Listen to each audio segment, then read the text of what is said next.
그냥 어느 날 갑자기 아버지가 화장실에서 쓰러지셨어요.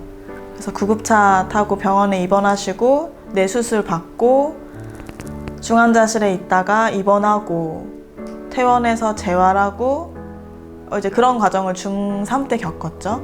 그래서 아버지가 중3 때 쓰러지신 이후로는 근로능력을 상실하셔서 집안이 엄청 어려워져서 가스 전기가 끊길 때도 있었고 급식비를 내거나 교복을 살 돈이 없었어요. 그래서 저는 배식 봉사 활동하면서 맨 마지막에 남는 급식을 먹고 이제 아버지가 쓰러지신 거는 제가 근무 중에 쓰러지셨거든요. 작업치료사로 근무하고 있을 때 쓰러지셨고 예정은 되어 있으셨어요. 언제든지 시한폭탄처럼 이제 쓰러질 수가 있을 거라고 이제 알고는 있었는데 그게 생각보다 빨리 찾아온 거고요. 그래서 1년 정도 첫 취업을 하고 1년 만에 이제 쓰러져서 의정부에서는 이제 그만두고 부산에 내려와서 취업을 새로 하고 이제 일을 다니면서 아버지를 돌보게 됐죠.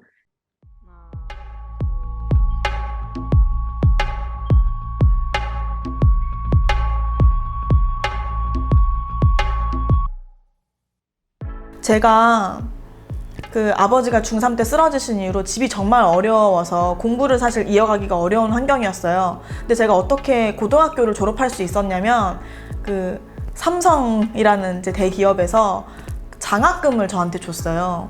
고2, 고3 때 매달 20만 원씩을 줬어요. 저는 그 돈으로 떡볶이를 사 먹을 수 있었고 학용품을 살 수 있었고 참고서를 살 수 있었어요. 대신에 월 말에 내가 그 돈을 어떻게 썼는지 기입하고 담임 선생님께서 그걸 한번 체크하고 보고하는 형식으로 진행이 됐거든요.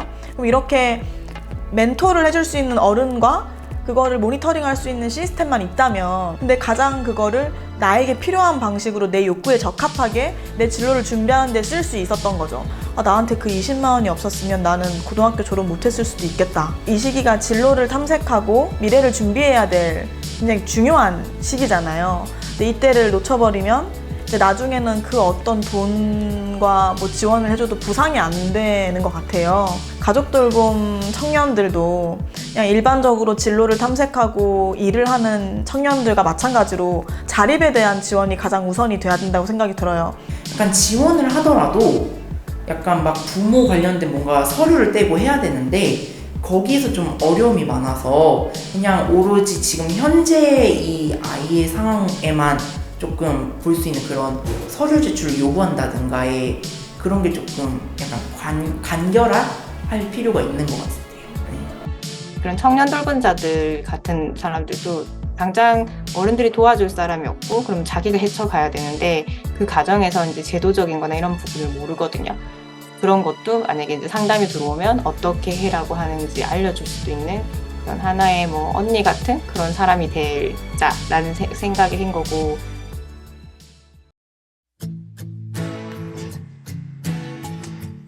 가족 돌봄 아동과 청소년, 청년들의 이야기가 세상에 나왔을 때 크게 반응이 두 가지로 나뉘는 것 같아요. 하나는 효자다, 효녀다.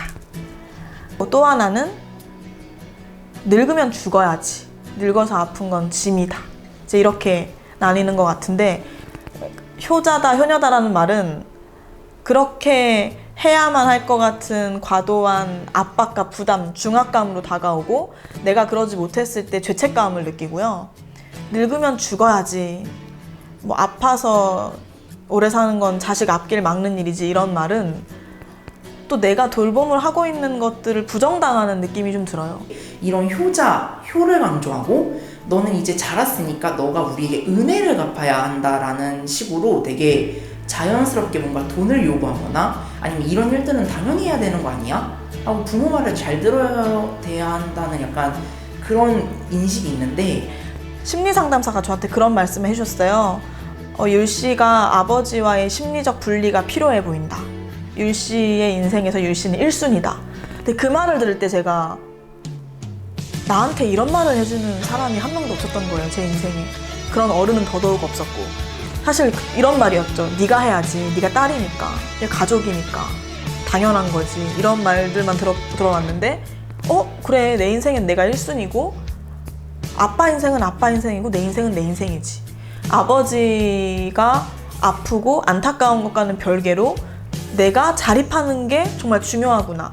그게 결국은 나를 위하는 길이고 아빠를 위하는 길이고 장기적으로는 우리 모두를 위하는 길이라는 거를 전 이제는 알고, 그래서 제가 제 시간을 갖고 경제활동을 하고 자기계발을 하는 시간에 대해서는 전 더 이상 죄책감을 가지진 않습니다. 가족이 아플 때는 가족에게만 완전히 올인을 하거든요. 몰두를 하고. 근데 그 균형을 잘 맞춰야 돼요. 그러니까 본인의 삶도 유지하면서 그 환자를 보호해야 돼요. 그래서 자신의 삶을 찾아가면서 돌봐야 되는데, 그러려면 이제 진짜 제도적인 거와 행정적인 거, 이런 이제 나라에서 이제 그런 제도적인 게 마련이 되어야지만 그게 가능한 거죠. 그러니까 보호를 하면서 돌봄에서는 본인의, 보호자의 삶이 제일 중요시해야 되고, 우선순위는 내가 돼야 돼요. 내가 나를 위해서 공부하고 시간을 쓰고 휴식을 하는 건데 내가 이래도 되나? 내가 이기적인 사람인 거 아닌가? 근데 사실 그렇지 않잖아요. 내 인생의 우선순위는 나고 나부터 잘 챙겨야 되고 나부터 돌봐야 되는데 사실은 가족을 돌보느라 그거를 우리가 하지 못하고 있는 거죠.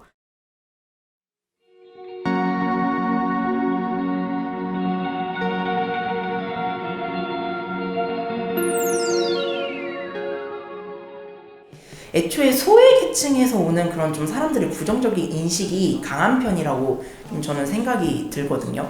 아직 좀 많이 나아졌다고는 하지만 여전히 쟤는 좀 비정상적이야. 뭔가 그렇게 비정상 가족이라는 프레임을 조금 씌우는 게 없지 않아 있어서, 나도 분명히 소외계층, 그러니까 약자가 될 수 있다라는 걸 충분히 인식하고, 그냥 저 사람이랑 나랑 진짜 차이가 없는 사람인데 단순히 그냥 저 사람은 이거니까 비정상적이고 우리는 정상적이어야 되니까 이래야만 돼 라고 자기 스스로를 오히려 너무 올가매고 있는 건 아닌지. 본인이 이제 어린 나이에 가장이 되어야 되는 게 청년 돌봄자잖아요. 근데 그런 대상자를 단지 형편이 안 좋고 그렇게 불쌍한 존재다라고 보면 안 되는 그런 사회적 인식이 좀 필요하고, 그래서 그냥 젊은 나이에 고생이 많다, 그냥 안 됐다라는 그런 감정은 불필요한 감정인 거죠.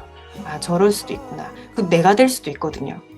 아프고 싶어서 아픈 사람이 누가 있겠으며, 사고를 당하고 싶어서 당한 사람이 누가 있겠으며, 장애를 얻고 싶어서 얻는 사람이 누가 있겠습니까? 이게 모두의 이야기인데 사람들은 좀 내 이야기가 아니다 라는 느낌으로 한 발짝 물러서서 관찰자의 입장으로 이야기를 하는 것 같아요. 근데 저는 이렇게 똑바로 보고 묻고 싶죠. 이거는 너의 이야기다. 아직 겪지 않은 것일 뿐이다. 누구나 살면서 그런 거는 나한테 일어날 수 있다라는 거. 그러면 이 일이 일어났을 때 나는 현명하게 잘 대처를 해야겠다.